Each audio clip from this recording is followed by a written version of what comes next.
सत श्री अकाल जी। खालस टीवी देखने वाले साडे सारे दर्शकों का बहुत बहुत स्वागत है साडे खास प्रोग्राम खालस चर्चा दे विच। खालस चर्चा दे विच मैं हरशरण कौर ते मेरे नाल साडे सहयोगी ते सीनियर पत्रकार कमलजीत सिंह बनवैत जुड़ चुके ने। बनवैत साहब बहुत बहुत स्वागत है। सत श्री अकाल शर्म जी, सत श्री अकाल प्यारे दर्शकों, थानू भी बहुत बहुत प्यार भरी सत श्री अकाल। सो कल आपां खालस चर्चा दे विच चर्चा कीती सी पंजाब दे हर घर दे नाल हर बंदे दे नाल जुड़े मुद्दे दी, बिजली दे मुद्दे दी कि बिजली दा जिहड़ा मुद्दा है जां बिजली है उस दे नां ते पंजाबियां नूं किस कदर लुट्टिया जा रहा है ते अगे कदों तक लुट्टिया जांदा रहेगा। ते अज भी आपां पंजाब दे एक बड़े ही संजीदा मसले ते चर्चा करन लगे हाँ। वो है कॉन्ट्रैक्ट मैरिज दा आपां कह लीए जां फिर जिहड़े बाहर जांदे ने मुंडे कुड़ियां बाहर जांदे ने वो दोवें पिस रहे ने। इस तो कई दहाके पहलां तो लैके हुण तक कुड़ियां ने जिहड़ियां पंजाब दियां NRI लाड़ियां दे हत्थों लुट्टियां जांदियां रहीआं ने ते हुण जिहड़ा कहंदे ना कि उल्टा चक्कर चलदा हुंदा हुण वो चल रहा है। किते ना किते कुड़ियां जिहड़ियां ने वो भी हुण मुंडियां नूं धोखा देण लग गईआं ने। पर ये नहीं कह सकते कि 100% हुंदा, ना ही तो 100% मुंडे माड़े हुंदे ने, ना 100% कुड़ियां माड़ियां हुंदियां ने। ताज़ा जिहड़ा मामला है उस बारे हर कोई जानदा है, हर पंजाबी उस बारे जानदा है। हुण तां कैनेडा दे प्रधानमंत्री जस्टिन ट्रूडो दी नज़र दे विच भी ये मसला जिहड़ा आ गया लवप्रीत सिंह बेअंत कौर दा मसला। ये भी उही है, पर ये विच दुखदाई पक्ष है कि लवप्रीत सिंह इस दुनिया दे विच नहीं रहा।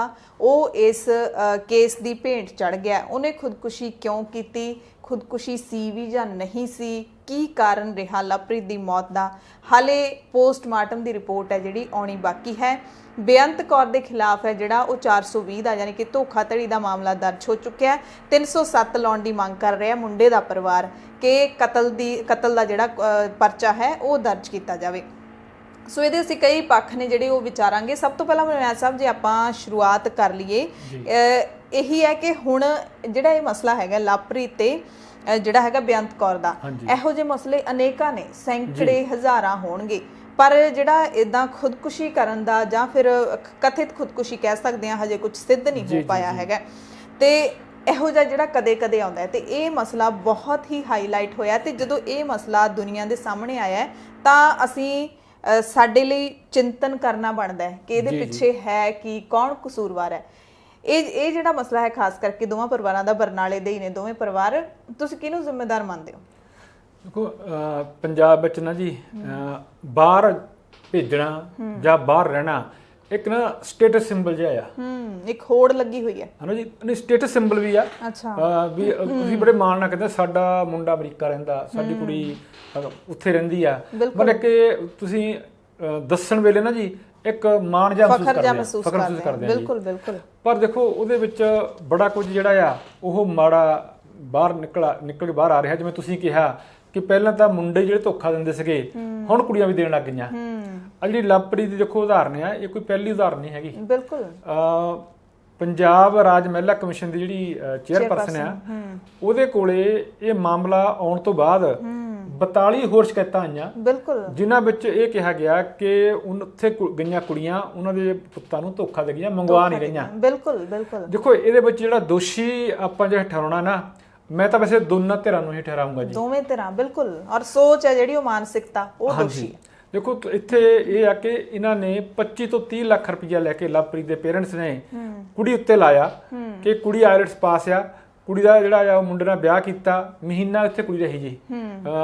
19 अगस्त महीने तो भी घट ही रही है। हाँ जी 2019 ਨੂੰ ਵਿਆਹ ਹੋਇਆ ਸੀਗਾ तो 27 ਨੂੰ ਚਲ ਗਈ जी, है ना जी। ਮੰਨ ਲਓ ਆਪਾਂ ਕੁੱਲ ਮਿਲਾਏ ਕਹੀਏ ਤਾਂ 8-10 ਦਿਨ ਦੀ ਕੁੜੀ ਇੱਥੇ ਰਹੀ ਹੈ ਜੀ। ਹਾਂਜੀ। ਉੱਥੇ ਜਾ ਕੇ ਜਿਹੜੇ ਕੁੜੀ ਨੇ ਇਹਨੂੰ ਪਹਿਲਾਂ ਤਾਂ ਫੋਨ ਕੱਟ ਕਰਨੇ ਕਰਤੇ, ਫਿਰ ਬੰਦ ਕਰਤੇ, ਫਿਰ ਕਹਿੰਦਾ ਮੈਂ ਡਿਊਟੀ ਤੇ ਆ, ਗੱਲ ਨਹੀਂ ਹੋ ਸਕਦੀ, ਜਾਂ ਸ਼ਾਮ ਨੂੰ ਕਰੂੰਗੀ, ਉਹ ਨਹੀਂ ਸੁਰਿਆ।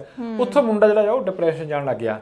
ਉਸ ਤੋਂ ਬਾਅਦ ਕਿਹਾ ਤਾਂ ਇਹ ਸੀਗਾ ਕਿ ਜਿਹੜਾ ਮੁੰਡੇ ਦੀ ਡੈਥ ਹੋ ਗਈ, ਫਿਰ ਪਤਾ ਇਹ ਲੱਗਾ ਕਿ ਮੁੰਡੇ ਨੇ ਜਿਹੜੀ ਆ ਕੋਈ ਦਵਾਈ ਪੀ ਲਈ ਜਿਹੜੀ ਇਸ ਕਰਕੇ ਜਿਹੜੀ ਮੁੰਡੇ ਦੀ ਡੈਥ ਹੋਈ ਆ।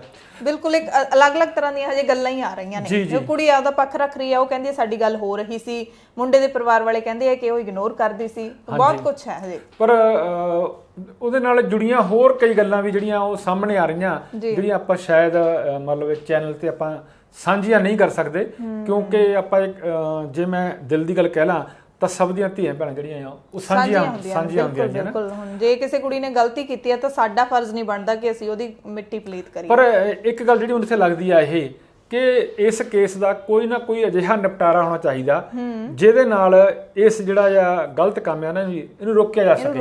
ਬਿਲਕੁਲ। ਪਰ ਹਾਲ ਦੀ ਘੜੀ ਨਾ ਇਹ ਰੋਕਣਾ ਮੁਸ਼ਕਲ ਲੱਗਦਾ। ਤੁਹਾਡੇ ਮੈਂ ਧਿਆਨ ਚ ਲਿਆਉਣਾ, ਹਾਂਜੀ, ਫਰਵਰੀ 2019 ਵਿੱਚ ਕੋਈ ਅਜਿਹਾ ਕਾਨੂੰਨ ਬਣਾਉਣ ਦਾ ਜਿਹੜਾ ਆ ਨਾ ਬਿੱਲ ਪੇਸ਼ ਕੀਤਾ ਗਿਆ ਸੀ ਰਾਜ ਸਭਾ ਵਿੱਚ ਜੀ, ਔਰ ਉਹ ਬਿੱਲ ਜਿਹੜਾ ਆ ਉਹ ਰੱਦ ਹੋ ਗਿਆ ਜੀ, ਡਿੱਗ ਗਿਆ।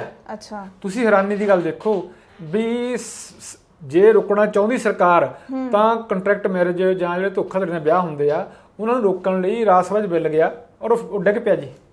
ਸੋ ਇਸ ਕਰਕੇ ਮੈਨੂੰ ਇਹ ਲੱਗਦਾ ਕਿ ਇਹ ਜਿਹੜਾ ਸਰਕਾਰਾਂ ਦੇ ਬਸ ਨਹੀਂ ਹੈ, ਇਹ ਤਾਂ ਸਾਨੂੰ ਆਪਣੀ ਜਿਹੜੀ ਮਾਨਸਿਕਤਾ ਹੈ ਨਾ ਜੀ ਉਹਨੂੰ ਬਦਲਣਾ ਪਊਗਾ। ਕਿਉਂਕਿ ਲੋਕ ਅੱਜ ਕੱਲ ਇੰਨੇ ਐਡਵਾਂਸ ਵੀ ਹੋ ਗਏ ਨੇ ਬਨਵਾਸ ਸਾਹਿਬ ਜੀ। ਆਪਾਂ ਦੇਖ ਲਈਏ ਕਿ ਜੇ ਹੁਣ ਵਿਆਹ ਹੈ ਜਿਹੜਾ ਉਹ ਕਹਿੰਦੇ ਨੇ ਕਿ ਉਹ ਵੀ ਸਰਕਾਰਾਂ ਦੀ ਮਰਜ਼ੀ ਨਾਲ ਹੁੰਦਾ ਹੈ, ਫਿਰ ਇਨਸਾਨ ਦੀ ਜਿਹੜੀ ਨਿੱਜੀ ਜ਼ਿੰਦਗੀ ਹੈ ਉਹਦੇ ਵਿੱਚ ਆਜ਼ਾਦੀ ਕਿੱਥੇ ਰਹਿ ਜੂਗੀ। ਲੋਕ ਫਿਰ ਇਹ ਵੀ ਤਾਂ ਸੋਚਣ ਲੱਗ ਜਾਂਦੇ ਨੇ ਨਾ ਕਿ ਜੇ ਸਰਕਾਰਾਂ ਵਿੱਚ ਦਖਲਅੰਦਾਜ਼ੀ ਕਰਦੀਆਂ ਨੇ, ਪਰ ਜਦੋਂ ਇਹੋ ਜਿਹਾ ਰੁਝਾਨ ਬਣਨ ਲੱਗ ਜੇ ਮੈਨੂੰ ਲੱਗਦਾ ਬਿੱਲ ਬਣ ਜਾਣਾ ਚਾਹੀਦਾ ਹੈ। ਇਹ ਜ਼ਰੂਰ ਬਣਨਾ ਚਾਹੀਦਾ ਸੀ। ਦੋਵੇਂ ਪਾਸੇ ਲੁੱਟੇ ਜਾ ਰਹੇ ਨੇ। ਬਿਲਕੁਲ ਜੀ, ਕਿਉਂਕਿ ਹੁਣ ਜਿਹੜਾ ਬੱਚੇ ਦੀ ਜਾਨ ਗਈ ਆ ਦੇਖੋ ਤਾਂ ਮੁੜ ਕੇ ਆਉਣਾ ਨਹੀਂਗਾ ਤੁਸੀਂ।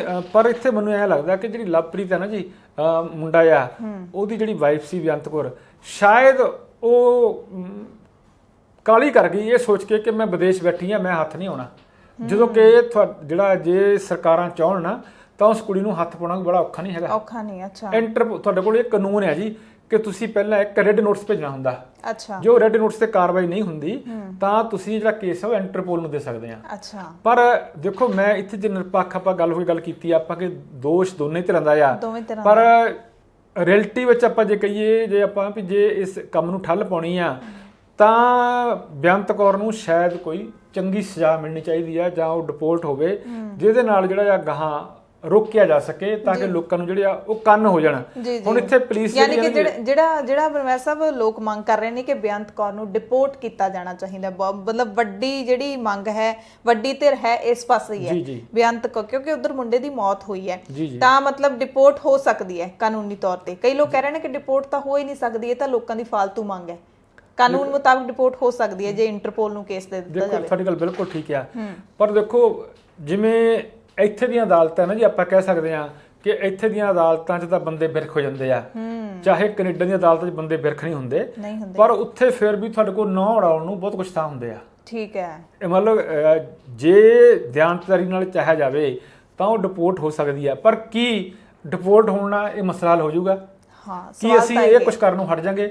ਦੇਖੋ ਜੇ ਆਪਾਂ ਇਹ ਕਹਿੰਦੇ ਆ ਕਿ ਇਹ ਕੇਸ ਆਉਣ ਤੋਂ ਬਾਅਦ 42 ਲੋਕਾਂ ਨੇ ਸੰਪਰਕ ਕੀਤਾ ਤਾਂ ਇਹਦਾ ਮਤਲਬ ਇਹ ਹੈ ਕਿ ਜਿਹੜਾ ਕੰਮ ਆ ਉਹ ਨਿਰੰਤਰ ਚੱਲ ਰਿਹਾ ਹੈ। ਯਾਨੀ ਕਿ ਜੇ ਡਿਪੋਰਟ ਹੋ ਵੀ ਜਾਂਦੀ ਹੈ, ਜੇ ਆਪਾਂ ਉਦੋਂ ਬਾਅਦ ਦੇ ਸਿੱਟੇ ਦੇਖ ਲਈਏ, ਡਿਪੋਰਟ ਹੋ ਕੇ ਬੇਅੰਤ ਕੌਰ ਇੱਧਰ ਆ ਜਾਂਦੀ ਹੈ, ਉਹਦੀ ਜ਼ਿੰਦਗੀ ਵੀ ਕੀ ਰਹਿ ਜੂਗੀ? ਬਿਲਕੁਲ। ਅੱਛਾ, ਦੂਜੀ ਗੱਲ ਇਹ ਕਿ ਹਰ ਬੰਦਾ ਜਿਹੜਾ ਚੋਰੀ ਕਰਦਾ ਨਾ ਉਹਨੂੰ ਲੱਗਦਾ ਹੁੰਦਾ ਕਿ ਮੈਂ ਜਿਵੇਂ ਚੋਰੀ ਜਿਸ ਤਰੀਕੇ ਨਾਲ ਕਰ ਰਿਹਾ ਨਾ ਮੈਂ ਨਹੀਂ ਫੜਿਆ ਜਾਣਾ, ਬਾਕੀ ਸਾਰੇ ਫੜੇ ਜਾਣਗੇ। ਸੋ ਇਹੀ ਕੁਛ ਇੱਥੇ ਵੀ ਆ ਜੀ। ਜੇ ਆਪਾਂ ਗਾਹਾਂ ਵੀ ਕਹਾਂਗੇ ਨਾ ਲੋਕ ਇਹ ਸੋਚਣਗੇ ਜੀ ਜੇ ਦੇਖੋ ਇਹ ਤਾਂ ਡਿਪੋਰਟ ਹੋ ਗਈ ਬੇਅੰਤ ਕੌਰ, ਪਰ ਜੋ ਅਸੀਂ ਕਰ ਰਹੇ ਹਾਂ ਉਹ ਲੁਕਿਆ ਪਿਆ ਰਹਿਣਾ। ਪਰ ਇਹ ਜਿਹੜੀ ਕੰਟਰੈਕਟ ਮੈਰਿਜ ਆ ਦੇਖੋ ਇਹਦੇ ਵਿੱਚ ਕਈ ਲੋਕ ਤਾਂ ਪਿਓਰਲੀ ਇਹੀ ਹੁੰਦਾ ਕਿ ਤੁਸੀਂ ਪੈਸੇ ਲਓ, ਮੁੰਡਾ ਪਹੁੰਚਾਓ, ਪਾਸੇ ਹੋ ਜਾਓ। ਬਿਲਕੁਲ ਹੁੰਦਾ ਸਰ, ਜਦੋਂ ਆਪਾਂ ਪੰਜਾਬ 'ਚ ਰਹਿੰਦੇ ਆ ਇਸ ਤਰ੍ਹਾਂ ਦੇ ਬਹੁਤ ਅਣਗਿਣਤ ਕੇਸ ਹੁੰਦੇ ਨੇ ਔਰ ਸੁਣ ਕੇ ਹੈਰਾਨੀ ਹੁੰਦੀ ਹੈ ਤੇ ਸ਼ਰਮ ਵੀ ਆਉਂਦੀ ਹੈ ਵੀ ਸੌਦਾ ਕਰ ਰਹੇ ਨੇ ਕੁੜੀ ਮੁੰਡੇ ਦਾ। ਸ਼ਰਮ ਜੀ, ਮੈਨੂੰ ਇੱਥੋਂ ਇੱਕ ਜਿਹੜੀ ਗੱਲ ਹੋਰ ਇਸ ਵੇਲੇ ਯਾਦ ਆ ਰਹੀ ਆ। ਦੇਖੋ ਇਹ ਜਿਹੜੀਆਂ ਸ਼ਰਮ ਵਾਲੀਆਂ ਗੱਲਾਂ ਨਾ ਜੀ ਇਹ ਹੁਣ ਨਹੀਂ, ਪਹਿਲਾਂ ਤੋਂ ਚੱਲਦੀਆਂ ਰਹੀਆਂ।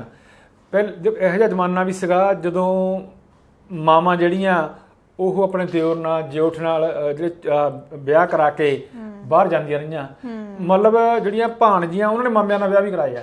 ਇਹੋ ਜਿਹੇ ਵਰਤਾਰੇ ਵੀ ਹੋਏ ਆ ਕਿ ਉਹਨਾਂ ਨੇ ਵਿਆਹ ਕਰਾਇਆ ਸਿਰਫ ਬਾਹਰ ਜਾਣ ਲਈ, ਉੱਥੇ ਜਾ ਕੇ ਡਿਵੋਰਸ ਕਰ ਦਿੱਤਾ। ਸੋ ਇਹ ਜਿਹੜਾ ਇੱਕ ਬਾਹਰ ਜਾਣ ਲਈ ਜਿਹੜੀ ਇੱਕ ਪੌੜੀ ਬਣਾਈ ਜਾਂਦੀ ਹੈ ਨਾ ਜਾਂ ਕੰਟਰੈਕਟ ਮੈਰਿਜ ਨੂੰ, ਇਹ ਇੱਕ ਬਹੁਤ ਖਤਰਨਾਕ ਆ। ਇਹਦੇ ਨਾਲ ਜਿਹੜਾ ਆ ਉਹ ਜਿਹੜਾ ਤੁਹਾਨੂੰ ਜਾਂ ਮੈਨੂੰ ਕਹਿ ਲਈ ਆਪਾਂ ਸਭ ਨੂੰ ਜੇ ਆਰਥਿਕ ਨੁਕਸਾਨ ਪਹੁੰਚਦਾ ਨਾ ਤਾਂ ਸਮਾਜਿਕ ਤੌਰ ਤੇ ਨੁਕਸਾਨ ਪਹੁੰਚਦਾ। ਸਾਡੀ ਜਿਹੜੀ ਅਗਲੀ ਪੀੜ੍ਹੀ ਆ ਉਹਦੀ ਜਿਹੜੀ ਸੋਚ ਆ ਉਹ ਵੀ ਭ੍ਰਿਸ਼ਟ ਹੋ ਰਹੀ ਹੈ ਜੀ। ਬਿਲਕੁਲ ਭ੍ਰਿਸ਼ਟ, ਮਤਲਬ ਰਿਸ਼ਤੇ ਨਾਤੇ ਨਾਮ ਦੀ ਕੋਈ ਚੀਜ਼ ਹੀ ਨਹੀਂ ਰਹੀ ਪੰਜਾਬ ਦੇ ਵਿੱਚ। ਸਾਰੀਆਂ ਚੀਜ਼ਾਂ ਪੁਰਾਣੇ ਜ਼ਮਾਨੇ 'ਚ ਆਪਾਂ ਕਹਿੰਦੇ ਕਿ ਬਹੁਤ ਪੋਜ਼ਿਟਿਵ ਤੇ ਬਹੁਤ ਚੰਗੀਆਂ ਹੁੰਦੀਆਂ ਸੀ, ਬਹੁਤ ਕੁਝ ਚੰਗਾ ਇੱਥੇ ਹੁੰਦਾ ਸੀ ਜਿਹੜਾ ਹੁਣ ਖੋਖਲਾ ਹੁੰਦਾ ਜਾ ਰਿਹਾ। ਤੇ ਬਨਵਾਸ ਸਾਹਿਬ ਜਿਵੇਂ ਇਹ ਪੰਜਾਬ ਦੇ ਵਿੱਚ ਇਹ ਰੁਝਾਨ ਹੈ ਕਿ ਬਾਹਰ ਜਾਣ ਵਾਸਤੇ ਪੌੜੀ ਬਣਾਈ ਜਾਂਦੀ ਹੈ ਔਰ ਉਹਦੇ ਵਿੱਚ ਰਿਸ਼ਤਿਆਂ ਨੂੰ ਕੱਖ ਵੀ ਨਹੀਂ ਸਮਝਿਆ ਜਾਂਦਾ, ਐਵੇਂ ਆਪਣੇ ਸੂਬੇ 'ਚ ਹੀ ਹੋ ਰਿਹਾ ਕਿ ਹੋਰ ਸੂਬਿਆਂ 'ਚ ਵੀ ਹੁੰਦਾ? ਦੇਖੋ ਸਭ ਨਾਲੋਂ ਵੱਧ ਇੱਕ ਮੈਂ ਰਿਪੋਰਟ ਪੜ੍ਹੀ ਆ, ਸਭ ਨਾਲੋਂ ਵੱਧ ਪੰਜਾਬ ਵਿੱਚ ਆ, ਉਦੋਂ ਬਾਅਦ ਗੁਜਰਾਤ, ਕੇਰਲ, ਪੰਜਾਬ ਤੋਂ ਬਾਅਦ ਕਿ ਪੰਜਾਬ ਤੋਂ ਨਹੀਂ, ਦੂਸਰੇ ਨੰਬਰ ਤੇ? ਗੁਜਰਾਤ ਦੂਸਰੇ ਨੰਬਰ ਤੇ ਕੇਰਲ 3 ਨੰਬਰ ਤੇ। 3 ਨੰਬਰ ਤੇ।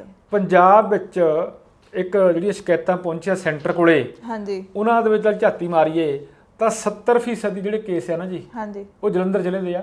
ਅੱਛਾ। 2 ਨੰਬਰ ਤੇ ਲੁਧਿਆਣਾ, 3 ਨੰਬਰ ਤੇ ਸੰਗਰੂਰ ਆ ਰਿਹਾ। ਠੀਕ ਇਹ ਹੈ। ਸ਼ਿਕਾਇਤਾਂ ਪਹੁੰਚ ਰਹੀਆਂ। ਧੋਖਾਧੜੀ ਵਾਲੀਆਂ? ਹਾਂਜੀ। ਇਹ ਕੱਲੀਆਂ ਕੁੜੀਆਂ ਦੇ ਰਹੀਆਂ ਧੋਖਾਧੜੀ ਜਾਂ ਕੁੜੀ ਮੁੰਡੇ? ਕੁੜੀਆਂ ਵਾਲੇ ਕੇਸ, ਕੁੜੀਆਂ ਵਾਲੇ ਕੇਸ ਗੱਲ ਕੀਤੀ ਆ ਜੀ। ਅੱਛਾ। ਤੁਸੀਂ ਇਹ ਜੋ ਇੱਕ ਰਿਪੋਰਟ ਹੋਰ ਸਾਹਮਣੇ ਆਈ ਆ, ਉਹਦੇ ਵਿੱਚ ਇਹ ਕਿਹਾ ਗਿਆ ਕਿ 3600 ਕੰਟਰੈਕਟ ਮੈਰਿਜ ਪਿਛਲੇ 5 ਸਾਲਾਂ ਵਿੱਚ ਹੋਈਆਂ।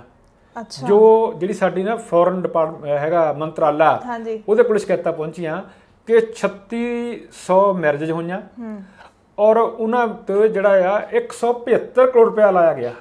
175 ਕਰੋੜ ਰੁਪਇਆ ਪੰਜਾਬੀਆਂ ਨੇ ਲਾਤਾ, ਯਾਨੀ ਕਿ ਮੁੰਡੇ ਵਾਲਿਆਂ ਦਾ ਹੀ ਲੱਗਿਆ। ਮੁੰਡੇ ਵਾਲੇ ਦਾ ਲੱਗਾ ਜੀ। ਔਰ ਉਹ ਤੋਂ ਅਗਲੀ ਗੱਲ ਇਹ ਕਿ ਜਿਹੜਾ ਸਭ ਤੋਂ ਵੱਧ ਜਿਹੜਾ ਵੱਡਾ ਸੌਦਾ ਨਾ ਜੀ, ਉਹ 30,14,000 ਨੂੰ ਗਿਆ। ਮਤਲਬ ਸੌਦਾ ਕਹਿ ਲਈਏ ਜਾਂ ਇਹ ਕਹਿ ਲਓ ਕਿ ਬੋਝ ਪਿਆ। ਬਿਲਕੁਲ ਸੌਦਾ ਕਹਾਂਗੇ ਸਰ, ਕਿਉਂਕਿ ਸੌਦਾ ਹੀ ਹੈ ਇਹ, ਹੋਰ ਕੁਝ ਹੈ ਹੀ ਨਹੀਂ।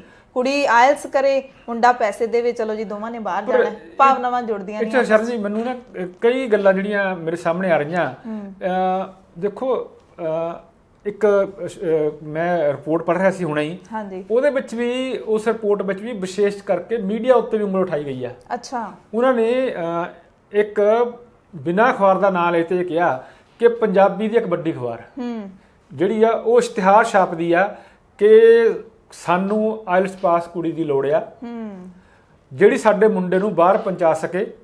ਮੁੰਡੇ ਦੀ ਭੈਣ ਜਾਂ ਮੁੰਡੇ ਦਾ ਭਰਾ ਪਹਿਲੀ ਬਾਹਰ ਰਹਿੰਦੇ ਆ, ਤੇ ਦੂਜਾ ਇਹ ਕਿ ਜਿਹੜਾ ਆਇਲਸ ਦਾ ਖਰਚਾ ਜੋ ਉਹ ਕਰ ਚੁੱਕੀ ਆ, ਉਹ ਤੋਂ ਬਿਨਾਂ ਵਿਆਹ ਦਾ ਖਰਚਾ ਜਾਂ ਬਾਹਰ ਭੇਜਣ ਦਾ ਖਰਚਾ, ਉੱਥੇ ਪੜ੍ਹਾਈ ਦਾ ਖਰਚਾ ਜਿਹੜਾ ਆ ਉਹ ਸਾਰਾ ਅਸੀਂ ਚੁੱਕਾਂਗੇ। ਇੱਕ ਮੈਨੂੰ ਹੋਰ ਵੀ ਨਾਲ ਲੱਗੀ, ਇੱਕ ਨਾਲ ਸਰ ਮਾਫ ਕਰਨਾ ਮੈਂ ਟੋਕ ਰਹੀ ਹਾਂ, ਇੱਕ ਇਹ ਵੀ ਲਿਖਿਆ ਹੁੰਦਾ, ਮੈਨੂੰ ਹੁਣ ਇਸ਼ਤਿਹਾਰੋਂ ਯਾਦ ਆ ਰਹੇ ਨੇ, ਆਪਾਂ ਪੜ੍ਹਦੇ ਰਹਿੰਦੇ ਆ ਬੜੇ, ਤੇ ਵੀ ਕੀ ਕੁਝ ਲੋਕ ਮੰਗਦੇ ਨੇ। ਉੱਥੇ ਲਿਖਿਆ ਹੁੰਦਾ ਕਿ ਜੇ ਮੁੰਡਾ ਇੱਧਰ ਹੈ ਤਾਂ ਮੁੰਡੇ ਦੀ ਜਿਹੜੀ ਭੈਣ ਹੈ ਉਹਦਾ ਰਿਸ਼ਤਾ ਬਾਹਰ ਰਹਿੰਦੇ ਉਹ ਆਪਦੇ ਮਾਸੀ ਦੇ ਮੁੰਡੇ ਜਾਂ ਕੁੜੀ ਨਾਲ ਕਰ ਦੇਵੇ, ਪੱਕਾ ਹੋਵੇ। ਪਰ ਇਹ ਤੋਂ ਬਿਨਾਂ ਇੱਕ ਹੋਰ ਵੀ ਜਿਹੜੀਆਂ ਆਮ ਅਖਬਾਰਾਂ 'ਚ ਇਸ਼ਤਿਹਾਰ ਛਪਦੇ ਆ, ਉਹ 'ਚ ਜਦੋਂ ਮੁੰਡੇ ਦੀ ਤੁਸੀਂ ਕੁਆਲੀਫਿਕੇਸ਼ਨ ਦੱਸਦੇ ਹੋ ਨਾ ਜੀ, ਮੁੰਡੇ ਜਾਂ ਕੁੜੀ ਦੀ ਹਾਈਟ ਇੰਨੀ ਆ, ਰੰਗ ਫੇਅਰ ਆ ਪਾਸ ਆ, ਤੇ ਨਾਲ ਇਹ ਵੀ ਲਿਖਿਆ ਹੁੰਦਾ ਕਿ ਮੁੰਡੇ ਦਾ ਵੱਡਾ ਭਰਾ ਜਾਂ ਮੁੰਡੇ ਦੀ ਭੈਣ ਜਿਹੜੀ ਆ ਆਸਟ੍ਰੇਲੀਆ ਦੀ ਪੀਆਰ ਆ ਜਾਂ ਕੈਨੇਡਾ ਦੀ ਪੀਆਰ ਆ। ਬਿਲਕੁਲ। ਮਤਲਬ ਹੈਰਾਨੀ ਦੀ ਗੱਲ ਆ ਕਿ ਕਿੱਡਾ ਵੱਡਾ ਜਿਹੜਾ ਲਾਲਚ ਆ ਉਹ ਦਿੱਤਾ ਜਾ ਰਿਹਾ। ਅੱਛਾ, ਜਿਹੜਾ ਤੁਸੀਂ ਕਹਿ ਰਹੇ ਹੋ ਕਿ ਇੱਕ ਵੱਡੇ ਅਖਬਾਰ ਦਾ ਜਿਹੜਾ ਨਾਮ ਹੈ ਉਹ ਵੀ ਆਇਆ ਹੈਗਾ, ਤੇ ਨਾਂ ਨਹੀਂ ਆਇਆ ਜੀ, ਉਹਨਾਂ ਨੇ ਨਾਮ ਤੋਂ ਬਿਨਾਂ ਵੱਡਾ ਅਖਬਾਰ। ਵੱਡਾ ਅਖਬਾਰ, ਬਿਲਕੁਲ। ਉਹ ਸੋ ਵੱਡੇ ਅਖਬਾਰ ਕਿਹੜੇ ਇਹੋ ਜਿਹੇ ਇਸ਼ਤਿਹਾਰ ਦਿੰਦੇ ਨੇ, ਉਹ ਹੁਣ ਤੁਹਾਨੂੰ ਪਤਾ ਹੀ ਹੋਊਗਾ ਤੇ ਤੁਸੀਂ ਚੈੱਕ ਵੀ ਕਰ ਸਕਦੇ ਹੋ। ਜੀ। ਤੇ ਜਿਸ ਤਰ੍ਹਾਂ ਤੁਸੀਂ ਦੱਸਿਆ ਕਿ 3600 ਜਿਹੜੇ ਹੈਗੇ ਨੇ ਮੰਤਰਾਲੇ ਕੋਲ ਕੇਸ ਗਏ ਨੇ, ਮਤਲਬ 3600 ਤਾਂ ਗਈਆਂ ਨੇ ਸ਼ਿਕਾਇਤਾਂ। ਇਸ ਤੋਂ ਵੱਧ ਪਤਾ ਨਹੀਂ ਕਿੰਨੇ ਕੁ ਹੋਏ ਹੋਣਗੇ ਕੰਟਰੈਕਟ ਵਿਆਹ, ਇਹ ਤਾਂ ਗਿਣਤੀ ਚ ਨਹੀਂ ਹੈਗੇ। ਸ਼ਿਕਾਇਤਾਂ ਤੇ ਪਹੁੰਚੀਆਂ, ਜਿਹੜੀਆਂ ਪਹੁੰਚੀਆਂ ਨੇ ਉਹਨਾਂ ਦੇ ਥਰੂ 136 ਕਰੋੜ ਕਿਹਾ ਤੁਸੀਂ? 175 ਕਰੋੜ। ਤੇ 175 ਤਾਂ ਇਹ ਅੰਕੜਿਆਂ ਦੇ ਵਿੱਚ ਦਰਜ ਹੈ, ਬਾਕੀ ਇਸ ਤੋਂ ਬਿਨਾਂ ਪਤਾ ਨਹੀਂ ਕਿੰਨਾ ਕੁ ਪੈਸਾ ਜਿਹੜਾ ਉਹ ਪੰਜਾਬੀਆਂ ਨੇ ਇਹਨਾਂ ਵਿਆਹਾਂ ਤੇ ਲਾ ਦਿੱਤਾ ਹੋਊਗਾ ਤੇ ਉਹ ਲੁੱਟੇ ਗਏ ਨੇ। ਮੈਂ ਇੱਥੇ ਉਹ ਦੱਸਦਾ, ਪਿਛਲੇ 2 ਮਹੀਨਿਆਂ ਵਿੱਚ 333 ਸ਼ਿਕਾਇਤਾਂ ਮਿਲੀਆਂ ਵਿਦੇਸ਼ ਮੰਤਰਾਲੇ ਨੂੰ, ਉਹਨਾਂ ਵਿੱਚੋਂ 200 ਸ਼ਿਕਾਇਤਾਂ ਪੰਜਾਬ ਦੀਆਂ ਜੀ। 333 ਚੋਂ ਪੂਰੇ ਦੇਸ਼ ਚੋਂ 333, 200 ਪੰਜਾਬ ਦੀਆਂ। 200 ਪੰਜਾਬ ਦੀਆਂ, ਔਰ ਪਿਛਲੇ 2 ਮਹੀਨਿਆਂ ਵਿੱਚ ਇਹ ਅੰਕੜੇ ਨੇ ਜੀ। ਤੇ ਇਹ ਜਿਹੜਾ ਤੁਸੀਂ ਕਹਿ ਰਹੇ ਹੋ ਕਿ ਜਿਹੜਾ ਹੈਗਾ ਬਾਹਰ ਜਾਣ ਦੇ ਵਾਸਤੇ ਪੌੜੀ ਬਣਾਉਂਦੇ ਨੇ ਲੋਕ, ਤੇ ਬਾਹਰ ਜਾਣਾ ਕਿਉਂ ਚਾਹੁੰਦੇ ਨੇ? ਇੰਨਾ ਪੰਜਾਬੀ ਕਿਉਂ ਇੰਨੇ ਕਾਲੇ ਨੇ ਬਾਹਰ ਜਾਣ ਨੂੰ? ਦੇਖੋ ਇਹ 'ਚ ਕਈ ਜਿਹੜੇ ਹੈਗੇ ਆ ਨਾ ਜੀ, ਇੱਕ ਤਾਂ ਜਿਵੇਂ ਪਹਿਲਾਂ ਕਿਹਾ ਕਿ ਸਟੇਟਸ ਸਿੰਬਲ ਜੀ, ਦੂਜਾ ਇੱਕ ਜਿਹੜਾ ਵੱਡਾ ਕਾਰਨ ਆ ਉਹ ਬੇਰੁਜ਼ਗਾਰੀ ਵੀ ਆ ਕਿ ਇੱਥੇ ਰੁਜ਼ਗਾਰ ਨਹੀਂ ਮਿਲਦਾ। ਉੱਥੇ ਤੁਸੀਂ ਜਿੰਨੀ ਕੁ ਤੁਹਾਡੀ ਯੋਗਤਾ ਆ, ਉਸ ਯੋਗਤਾ ਦੇ ਹਿਸਾਬ ਨਾਲ ਤੁਸੀਂ ਤੇ ਕਾਫੀ ਪੈਸੇ ਕਮਾ ਸਕਦੇ ਹੋ। ਇੱਥੇ ਦੇਖੋ, ਇੱਥੇ ਟਰੱਕ ਚਲਾਉਣਾ ਆਪਾਂ ਇੱਕ ਥੱਲੇ ਵਾਲਾ ਕੰਮ ਜਿਹਾ ਮੰਨਦੇ ਆ, ਆਪਾਂ ਕਈ ਵਾਰੀ ਮਿਹਨਤ ਮਾਰਦੇ ਹੋ ਤੇ ਟਰੱਕ ਡਰਾਈਵਰ ਆ, ਤੇ ਉੱਥੇ ਟਰੱਕ ਡਰਾਈਵਰ ਹੀ ਸਭ ਤੋਂ ਵੱਧ ਕਮਾਈ ਕਰ ਰਹੇ ਆ, ਸਭ ਤੋਂ ਵੱਧ। ਔਰ ਉੱਥੇ ਇੱਜ਼ਤ ਵੀ ਹੈ, ਟਰੱਕ ਉੱਥੇ ਤਾਂ ਹਰ ਕੰਮ ਦੀ ਵੈਸੇ ਇੱਜ਼ਤ ਹੈ, ਇਹ ਤਾਂ ਜੋ ਕੰਮ ਤੁਸੀਂ ਹੱਥੀਂ ਕਰਦੇ ਹੋ ਉਹਦੀ ਇੱਜ਼ਤ ਹੈ ਜੀ। ਬਿਲਕੁਲ। ਇੱਕ ਤਾਂ ਦੇਖੋ ਬੇਰੁਜ਼ਗਾਰੀ ਵੀ ਆ, ਦੂਜਾ ਇੱਕ ਹੋਰ ਜਿਹੜਾ ਵੱਡਾ ਕਾਰਨ ਆ ਉਹ ਇੱਥੇ ਸੋਸ਼ਲ ਸਿਕਿਉਰਿਟੀ ਨਹੀਂ ਹੈ ਜੀ। ਮਤਲਬ ਤੁਸੀਂ ਪੀਆਰ ਬਣ ਕੇ ਜਾਂ ਵਿਆਹ ਕਰਾ ਕੇ ਕੈਨੇਡਾ, ਅਮਰੀਕਾ ਜਾਂ ਆਸਟ੍ਰੇਲੀਆ ਧਰਤੀ ਦੇ ਪੈਰ ਧਰਤਾ ਜੀ, ਫਿਰ ਜ਼ਿੰਮੇਵਾਰੀ ਉਹਨਾਂ ਦੀ ਹੋ ਗਈ। ਬਹੁਤ ਸਾਰੇ ਜਿਹੜੇ ਪੰਜਾਬੀ ਆ, ਤੁਸੀਂ ਕਹਿੰਦੇ ਸੁਣੇ ਹੋਣੇ, ਮੈਂ ਬੜੀ ਵਾਰੀ ਸੋਸ਼ਲ ਮੀਡੀਆ ਸੁਣਿਆ, ਉਹ ਕਹਿੰਦੇ ਹੁੰਦਾ ਅਸੀਂ ਤਾਂ ਕੈਨੇਡਾ ਦੇ ਜਵਾਈ ਆ, ਹਨਾ। ਬਿਲਕੁਲ। ਇਲਾਜ ਤੁਹਾਡਾ ਸਾਰਾ ਉਹਨਾਂ ਦੀ ਜ਼ਿੰਮੇਵਾਰੀ ਆ ਜੀ, ਸਿੱਖਿਆ ਉਹਨਾਂ ਦੀ ਜ਼ਿੰਮੇਵਾਰੀ ਆ, ਜੇ ਤੁਹਾਡਾ ਬੱਚਾ ਆ ਤਾਂ ਉਹਨਾਂ ਦੇ ਨੇ ਤੁਹਾਨੂੰ ਬੱਚੇ ਦਾ ਜਿਹੜਾ ਸਾਰਾ ਪਾਲਣ ਪੋਸ਼ਣ ਦਾ ਖਰਚਾ ਸਾਰੀ ਪਰਵਰਿਸ਼ ਹੋਰ ਦੇਣਾ। ਫਿਰ ਵੱਡੀ ਗੱਲ ਇਹ ਜੀ, ਸਾਡੇ ਇੱਥੇ ਜੇ ਕੋਈ ਜਿਹੜੀ ਸਾਡੀ ਧੀ ਆ ਉਹ ਤਲਾਕ ਹੋ ਜਾਂਦਾ ਜਾਂ ਪਤੀ ਨਹੀਂ ਰਹਿੰਦਾ ਤਾਂ ਉਹ ਮਾਪਿਆਂ ਤੇ ਜਾਂ ਸਮਾਜ ਤੇ ਇੱਕ ਕਿਸਮ ਦੀ ਬੋਝ ਬਣ ਜਾਂਦੀ ਆ। ਜੀ ਜੀ ਪਰ ਉਹਦਾ ਸਾਰਾ ਜਿਹੜਾ ਭਾਰ ਹੈ ਨਾ ਜੀ ਉਹ ਉਧਰਲੀ ਸਰਕਾਰ ਚੁੱਕਦੀ ਆ। ਜੀ ਜੀ ਦੇਖੋ ਮੈਨੂੰ ਇੱਕ ਮੈਂ ਤੁਹਾਨੂੰ ਇੱਥੇ ਹੁਣੇ ਉਦਾਹਰਨ ਦਿੰਦਾ, ਇੱਕ ਮੇਰੇ ਹੁਣੇ ਕੇਸ ਮੇਰੇ ਜਾਣਕਾਰਾਂ ਦਾ ਮੇਰੇ ਸਾਹਮਣੇ ਆਇਆ। ਉਹ ਜਿਹੜੀ ਲੇਡੀ ਆ ਨਾ ਜੀ ਉਹਦੀ ਉਮਰ 62 ਤੋਂ ਪਲੱਸ ਉੱਪਰ ਆ। ਅੱਛਾ। ਪਰ ਉਹ ਬਾਹਰ ਰਹਿੰਦੇ ਆਸਟ੍ਰੇਲੀਆ ਰਹਿੰਦੇ ਕਿਸੇ ਬੰਦੇ ਨਾਲ ਵਿਆਹ ਕਰਵਾ ਰਹੀ ਆ। ਅੱਛਾ। ਤੇ ਦੇਖੋ ਉਹ ਪਬਲਿਕ ਵਿੱਚ ਕਹਿੰਦੀ ਕਿ ਮੈਂ ਵਿਆਹ ਕਰਾ ਰਹੀ ਹਾਂ, ਵਿਆਹ ਕਰਾ ਕੇ ਬਾਹਰ ਜਾਣਾ, ਪਰ ਉਹਦਾ ਕਹਿਣਾ ਇਹ ਆ ਕਿ ਇੱਥੇ ਮੈਂ ਸਾਰੀ ਉਮਰ ਹੱਡ ਗੋਡੇ ਕੜਾਏ, ਮੇਰੇ ਪੱਲੇ ਕੁਝ ਨਹੀਂ ਪਿਆ। ਉੱਥੇ ਮੈਂ ਜਾਂਦਿਆਂ ਹੀ ਜਿਹੜਾ ਮੈਨੂੰ ਸਰਕਾਰ ਨੇ ਖਰਚਾ ਲਾ ਦੇਣਾ। ਬਿਲਕੁਲ। ਤੇ ਜਦੋਂ ਜਿਸ ਪਤੀ ਨਾਲ ਮੈਂ ਵਿਆਹ ਕਰਾਉਣਾ ਚਾਹੇ ਏਜ ਦਾ ਗੈਪ ਆ ਤੇ ਉਹ ਜਿਹੜਾ ਜੇ ਉਹ ਨਾ ਵੀ ਰਿਹਾ ਤਾਂ ਉਹਦੀ ਜਿਹੜੀ ਪੈਨਸ਼ਨ ਹੈ ਉਹ ਮੈਨੂੰ ਮਿਲ ਜਾਣੀ ਆ। ਮਤਲਬ ਉਹ ਕਹਿ ਰਹੀ ਆ ਕਿ ਮੈਂ ਸਿਰਫ ਤੇ ਸਿਰਫ ਸੋਸ਼ਲ ਸਿਕਿਉਰਿਟੀ ਕਰਕੇ ਜਾ ਰਹੀ ਹਾਂ ਕਿ ਉੱਥੇ ਮੇਰੀ ਜਿਹੜੀ ਆ ਖਾਣ ਪੀਣ ਰਹਿਣ ਤੇ ਇਲਾਜ ਜਿਹੜਾ ਆ ਉਹ ਸਾਰਾ ਸਰਕਾਰ ਕਰੇਗੀ। ਬਿਲਕੁਲ ਇਹਦੇ ਵਿੱਚ ਤਾਂ ਮਨਵੈਸ ਸਾਹਿਬ ਕੋਈ ਸ਼ੱਕ ਨਹੀਂ ਕਿ ਉੱਥੇ ਜਿਹੜੀ ਜ਼ਿੰਦਗੀ ਦੀ ਕੀਮਤ ਹੈ ਤੁਹਾਡੀ ਜ਼ਿੰਦਗੀ ਦੀ, ਇੱਥੇ ਜ਼ਿੰਦਗੀ ਦੀ ਕੋਈ ਕੀਮਤ ਹੀ ਨਹੀਂ ਹੈ। ਬੰਦਾ ਮਰੀ ਜਾਵੇ, ਸੜੀ ਜਾਵੇ, ਗਲੀ ਜਾਵੇ, ਸਰਕਾਰਾਂ ਨੂੰ ਕੋਈ ਪਰਵਾਹ ਨਹੀਂ ਹੁੰਦੀ। ਤੇ ਨਾ ਉੱਥੇ ਜਿਹੜਾ ਹੈ ਸੜਕ ਹਾਦਸੇ ਨੇ ਜਿਹੜੇ ਉਹਨਾਂ ਦੀ ਗਿਣਤੀ ਕਾਫੀ ਘੱਟ ਹੁੰਦੀ ਹੈ। ਮਤਲਬ ਹਰ ਪੱਖ ਤੋਂ ਸਿਕਿਉਰਿਟੀ ਤਾਂ ਹੈ, ਲਾਈਫ ਦੀ ਕੀਮਤ ਹੈ। ਤੇ ਜਿਹੜਾ ਮਨਵੈਸ ਸਾਹਿਬ ਇਹ ਰਾਹ ਹੈ ਜਿਹੜਾ ਅਪਣਾਇਆ ਜਾਂਦਾ ਹੈ ਉਹਦੇ ਵਿੱਚ ਕੁੜੀ ਮੁੰਡੇ ਦਾ ਜਿਹੜਾ ਆਪਾਂ ਦੇਖਦੇ ਹਾਂ ਵੀ ਦੋਵਾਂ ਪਰਿਵਾਰਾਂ ਦਾ ਜਿਹੜਾ ਕਸੂਰ ਹੁੰਦਾ ਆ। ਜੀ ਜੀ। ਪਰ ਇਹਦਾ ਕੀ ਕਾਰਨ ਹੈ ਕਿ ਮੁੰਡੇ ਕਿਉਂ ਨਹੀਂ ਆਇਲਸ ਕਰਦੇ? ਕੁੜੀਆਂ ਮੁੰਡੇ ਦੋਵੇਂ ਇੱਥੇ ਪੰਜਾਬ 'ਚ ਪੜ੍ਹਦੇ ਨੇ, ਦੋਵੇਂ ਪੰਜਾਬ 'ਚ ਪੜ੍ਹੇ ਨੇ, ਹਾਣੋ ਹਾਣੀ ਹੁੰਦੇ ਨੇ ਤਕਰੀਬਨ। ਉਹ ਵੀ ਉਹਨਾਂ ਸਕੂਲਾਂ 'ਚ ਪੜ੍ਹਦੀਆਂ ਨੇ, ਉਹ ਵੀ ਉਹਨਾਂ ਸਕੂਲਾਂ 'ਚ ਪੜ੍ਹਦੇ ਨੇ। ਫਿਰ ਮੁੰਡੇ ਇੰਗਲਿਸ਼ ਤੋਂ ਇੰਨਾ ਕਿਉਂ ਘਬਰਾਉਂਦੇ ਨੇ ਤੇ ਕੁੜੀਆਂ ਦੇ ਮਾਪੇ ਪੈਸਿਆਂ ਦੇ ਲਾਲਚੀ ਕਿਉਂ ਹੁੰਦੇ? ਅੱਜ CBSE ਦਾ ਰਿਜ਼ਲਟ ਆਇਆ। ਹਾਂਜੀ। ਤੁਸੀਂ ਉਹ ਖਬਰ ਚਲਾ ਕੇ ਹਟੇ ਹੋ ਬਿਲਕੁਲ ਕਿ ਕੁੜੀਆਂ ਨੇ ਬਾਜੀ ਮਾਰੀ ਆ। ਹਾਂਜੀ। ਹਨਾ। ਹਾਂਜੀ। ਪੰਜਾਬ ਸਕੂਲ ਬੋਰਡ ਦਾ ਰਿਜ਼ਲਟ ਆਇਆ, ਉਹ 'ਚ ਵੀ ਇਹੀ ਹੈ ਕਿ ਮੁੰਡੇ ਪਿੱਛੇ ਰਹਿ ਗਏ। ਦੇਖੋ ਜਿਹੜੇ ਮੁੰਡੇ ਆ ਨਾ ਜੀ ਉਹਨਾਂ ਦਾ ਜਿਹੜਾ ਪੜ੍ਹਨ ਵੱਲ ਧਿਆਨ ਜਿਹੜਾ ਆ ਉਹ ਰੁਚੀ ਘੱਟ ਆ ਤੇ ਕੁੜੀਆਂ ਜਿਹੜੀਆਂ ਆ ਉਹ ਆਪਾਂ ਜੇ ਜਨਰਲ ਵੀ ਕਹਿ ਲਈਏ ਤਾਂ ਉਹਨਾਂ ਦੀ ਜਿਹੜੀ ਪੜ੍ਹਨ ਵੱਲ ਰੁਚੀ ਆ ਉਹ ਵਧੇਰੇ ਆ ਮੁੰਡਿਆਂ ਨਾਲੋਂ, ਇਸ ਕਰਕੇ ਪੜ੍ਹਦੀਆਂ ਜੀ। ਦੂਜਾ ਇਹ ਆ ਕਿ ਮੈਨੂੰ ਇਹ ਲੱਗਦਾ ਕਿ ਕੁੜੀਆਂ 'ਚ ਜ਼ਿੰਮੇਵਾਰੀ ਵੀ ਜ਼ਿਆਦਾ ਹੁੰਦੀ ਆ ਔਰ ਆਪਣੇ ਪੇਰੈਂਟਸ ਪ੍ਰਤੀ ਡੈਡੀਕੇਟਡ ਵੀ ਜ਼ਿਆਦਾ ਹੁੰਦੀਆਂ। ਹਾਂਜੀ। ਨਾਲੇ ਇਹ ਹੈ ਕਿ ਕੁੜੀਆਂ ਲਈ ਸਾਧਨ ਬੜੇ ਸੀਮਿਤ ਹੁੰਦੇ ਨੇ। ਜੇ ਆਪਾਂ ਪੰਜਾਬ ਦੇ ਮਾਹੌਲ ਦੀ ਹਲੇ ਵੀ ਪਿੰਡਾਂ ਦੀ ਗੱਲ ਕਰ ਲਈਏ ਖਾਸ ਕਰਕੇ ਤੇ ਉੱਥੇ ਸਾਧਨ ਬੜੇ ਸੀਮਿਤ ਹੁੰਦੇ ਨੇ। ਜਿਹੜੀ ਕੁੜੀ ਨੂੰ ਪੜ੍ਹਨ ਦਾ ਮੌਕਾ ਮਿਲਦਾ ਤਾਂ ਉਹ ਮੌਕਾ ਦਾ ਮਤਲਬ ਵੇਸਟ ਨਹੀਂ ਜਾਣ ਦਿੰਦੀ। ਤਕਰੀਬਨ ਇਹ ਜਿਹੜਾ ਕਾਰਨ ਜ਼ਿਆਦਾ ਹੁੰਦਾ ਹੈ। ਉਹਦੇ ਮਨ 'ਚ ਇੱਛਾ ਹੁੰਦੀ ਆ ਕਿ ਮੈਂ ਆਪਣੇ ਬਾਪ ਦਾ ਜਿਹੜਾ ਭਾਰ ਆ ਉਹ ਵੰਡਾਵਾਂ। ਮੁੰਡੇ ਇਸ ਪਾਸੇ ਜਿਹੜੇ ਆ ਉਹ ਅਲਗਾਰ ਹੁੰਦੇ ਆ। ਦੂਜਾ ਜਿਹੜੇ ਆਪਾਂ ਕਹਿ ਲਈਏ ਵੀ ਨਸ਼ੇ ਦੀ ਲੱਤ ਜਿਹੜੀ ਪੈ ਗਈ ਹਨਾ, ਜਾਂ ਸਾਡੇ ਇਹ ਆ ਕਿ ਮੁੰਡੇ ਜਿਹੜੇ ਆ ਉਹ ਘਰੋਂ ਬਾਹਰ ਬੇਰੋਕ ਟੋਕ ਨਿਕਲ ਸਕਦੇ ਆ, ਕੁੜੀਆਂ ਨੂੰ ਹਲੇ ਉਹਨੇ ਜਿਹੜੀ ਖੁੱਲ ਖੇਲ ਆਜ਼ਾਦੀ ਆ ਉਹ ਨਹੀਂ ਹੈਗੀ। ਇਹ ਬਹੁਤ ਵੱਡਾ ਫਰਕ ਹੈ ਜੀ ਦੋਨਾਂ ਦਾ। ਸੋ ਜਿਸ ਤਰੀਕੇ ਨਾਲ ਇਹ ਲਵਪ੍ਰੀਤ ਵਾਲਾ ਤੇ ਜਿਹੜਾ ਹੈਗਾ ਆ ਬੇਅੰਤ ਕੌਰ ਵਾਲਾ ਕੇਸ ਹੈ, ਇਹਦੇ ਵਿੱਚ ਜਿਹੜੇ ਮੁੰਡੇ ਦੇ ਮਾਪੇ ਨੇ ਉਹ ਮੰਗ ਕਰ ਰਹੇ ਨੇ ਕਿ 307 ਦਾ ਪਰਚਾ ਜਿਹੜਾ ਦਰਜ ਹੋਣਾ ਚਾਹੀਦਾ ਹੈ। ਜੀ ਜੀ। ਇਹ ਤੇ ਤੁਹਾਡੇ ਕੀ ਵਿਚਾਰ ਨੇ?